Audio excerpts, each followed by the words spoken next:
Other resources out there, these little cards, Chaplaincy Sharing Hope, and this is very much a Bath and Wells Anglican thing, but if you'd like to find out any more about other ministries, then you're welcome to tick the boxes and fill in your details, and they're all out on the back there. If you don't eat lots and lots of cake after this as well, we might give you some to take home with you. I don't know if that's a promise or a threat, but it's one of them. Yeah? Thank you very much. Thank you to all of the workshop leaders who have contributed, either on Zoom or in person. Thank you. It's now an enormous pleasure to welcome Helen Dearnley, who is, and I'm going to try and get your title right, your Deputy Chaplain General for England and Wales for Her Majesty's Prison and Probation, and Anglican Lead Chaplain. Is that just about correct? Pretty close. No, I knew I wouldn't get it quite right.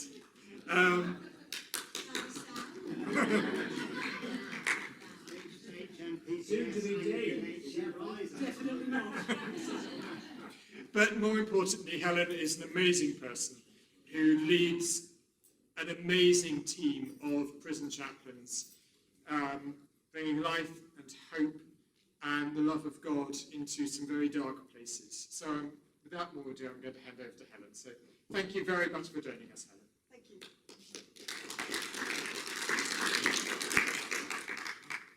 My motto is never speak after an introduction like that.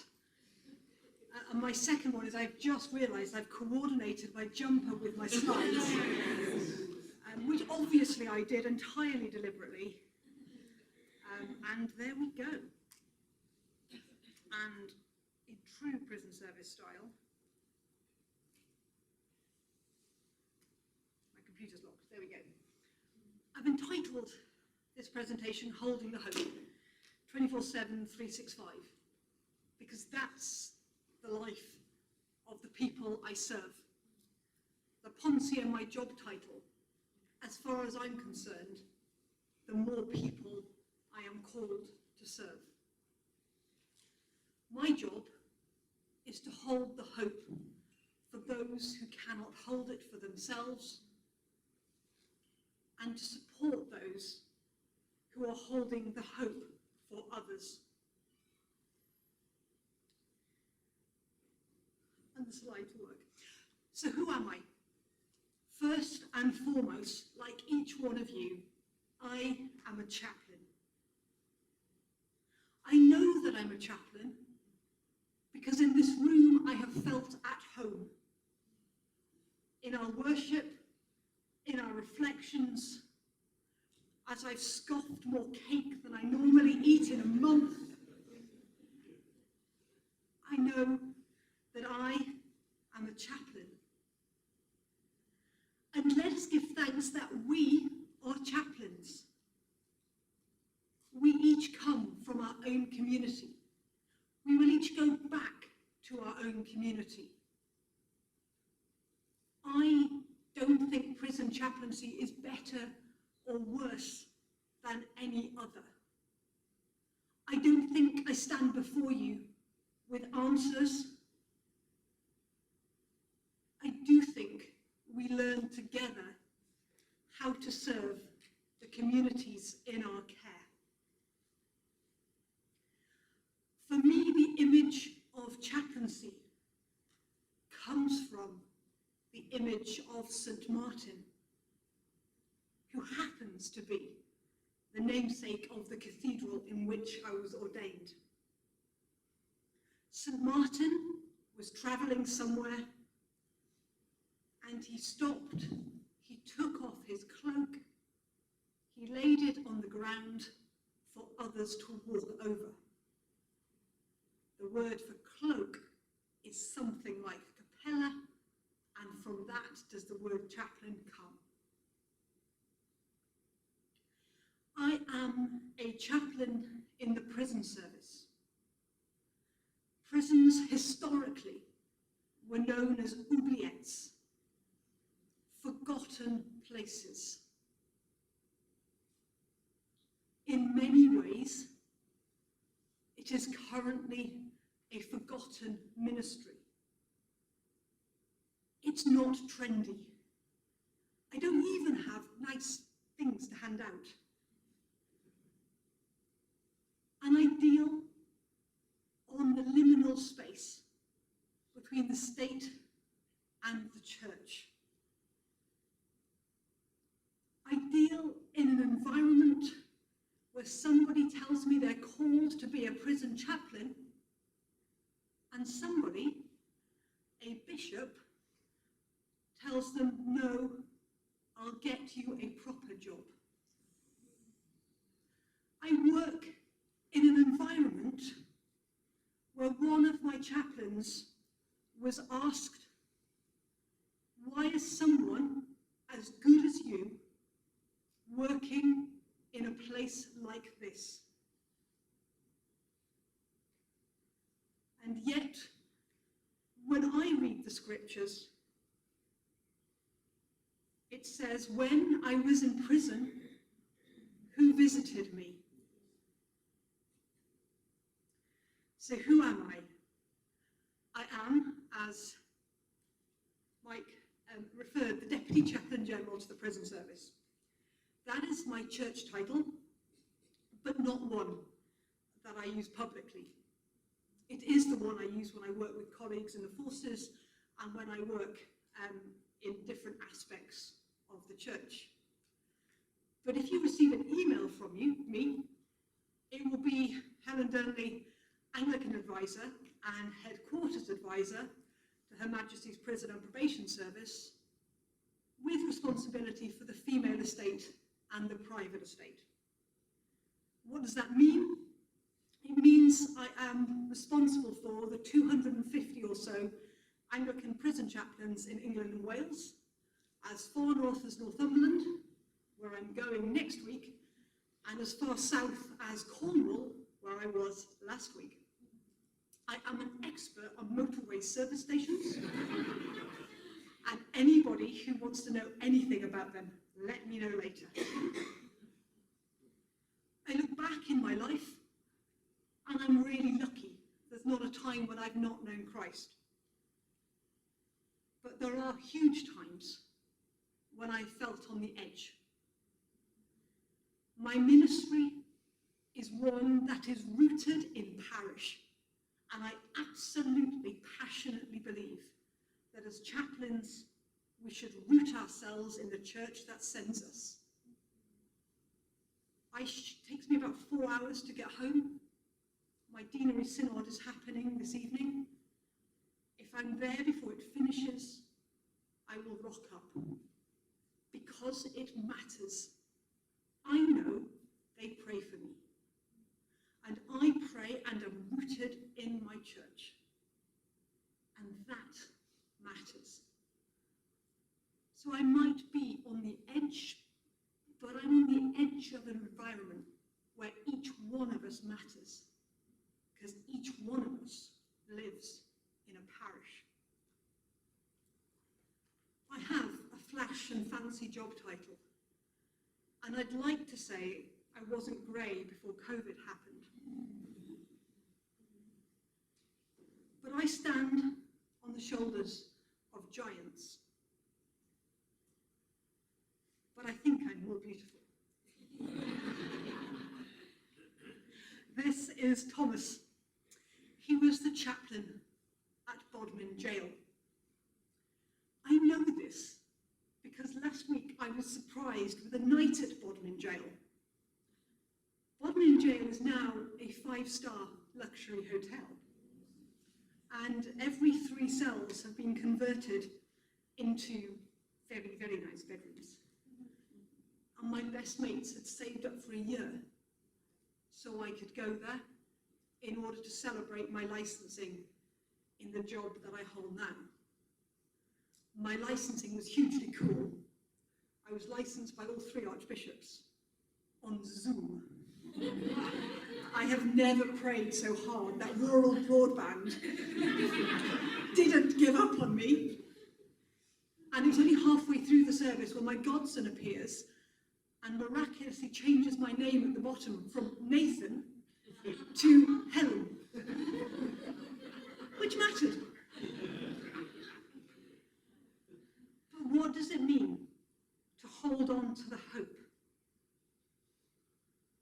A prison chaplain holds onto the hope at the most difficult of times. And for Thomas, that was at the point of death.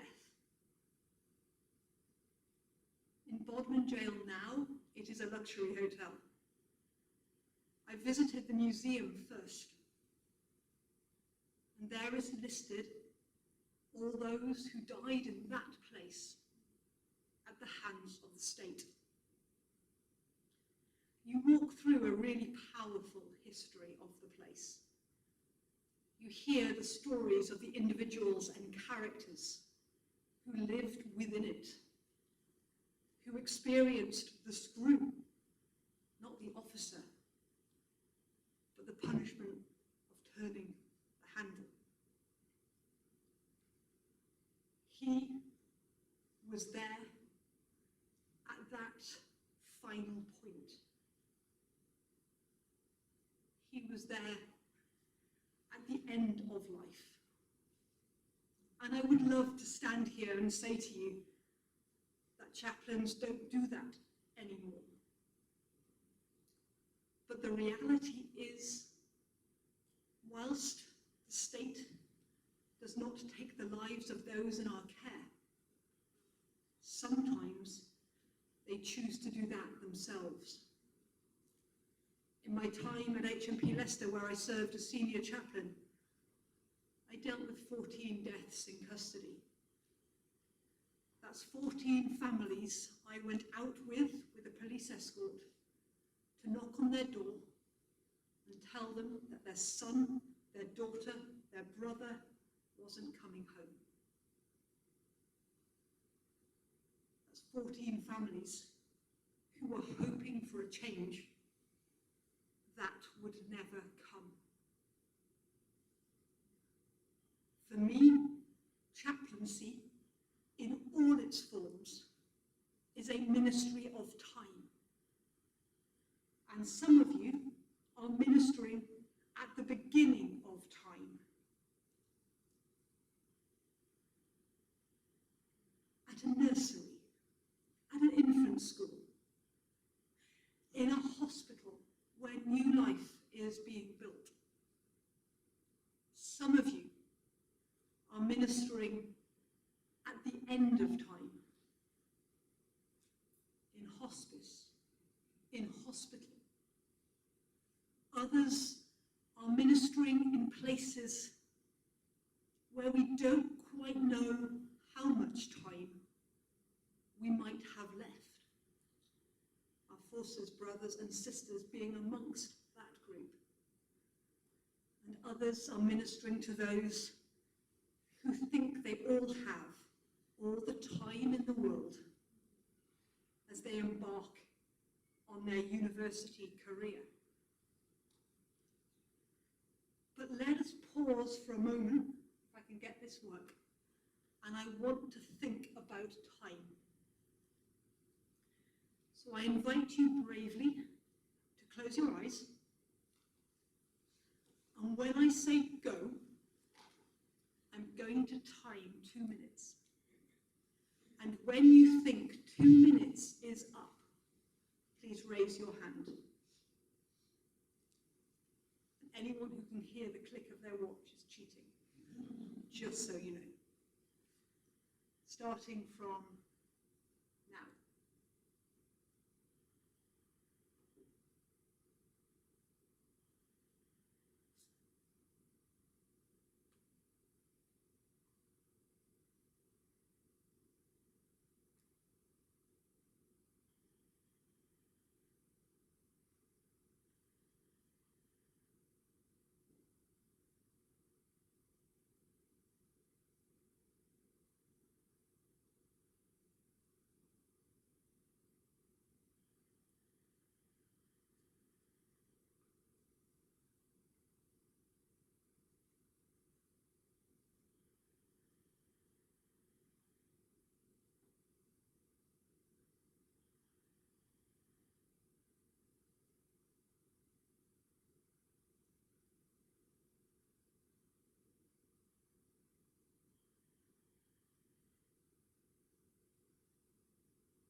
first hand went up after 90 seconds.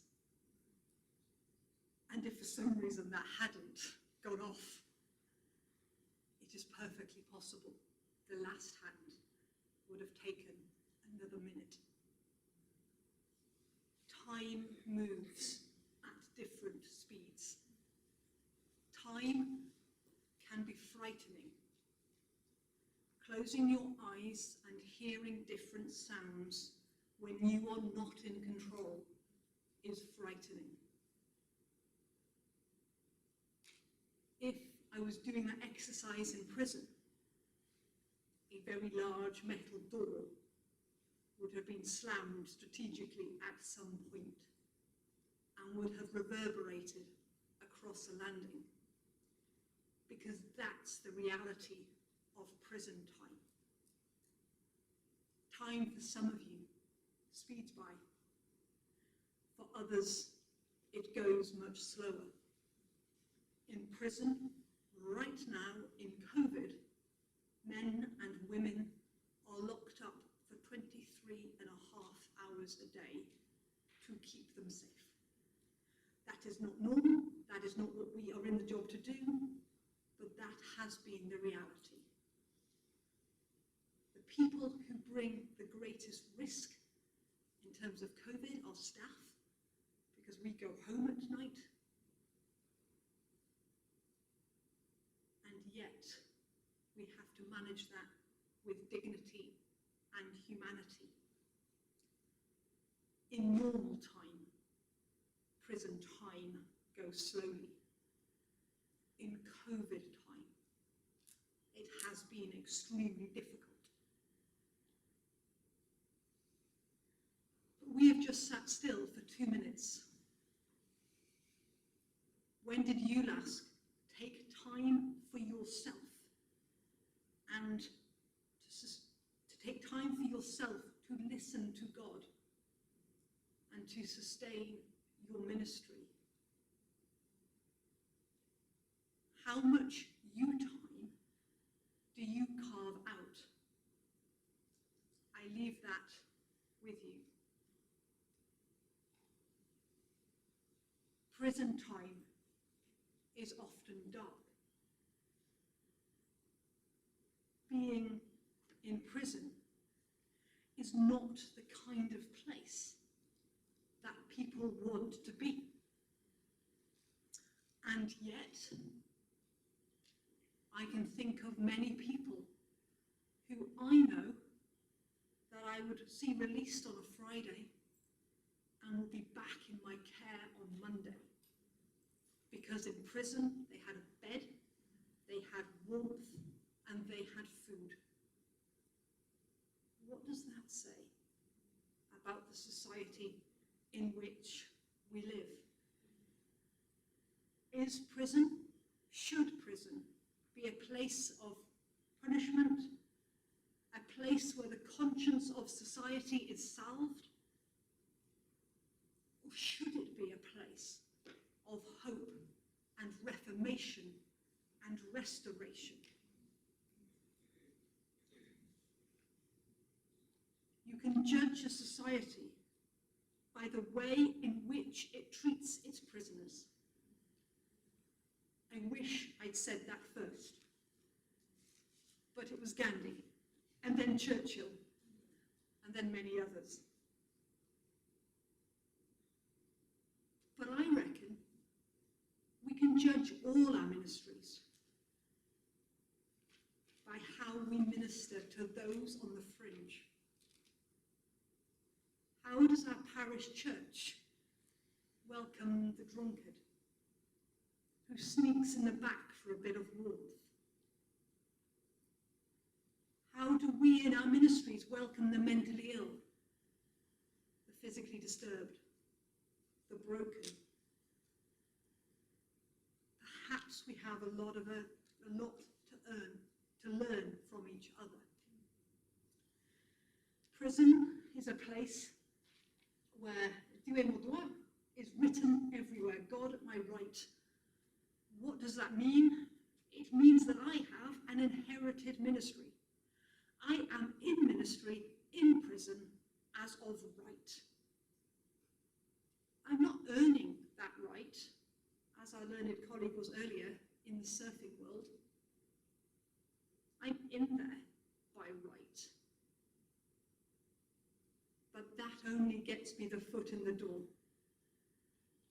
From that point on, the respect needs to be earned and lived and owned. I work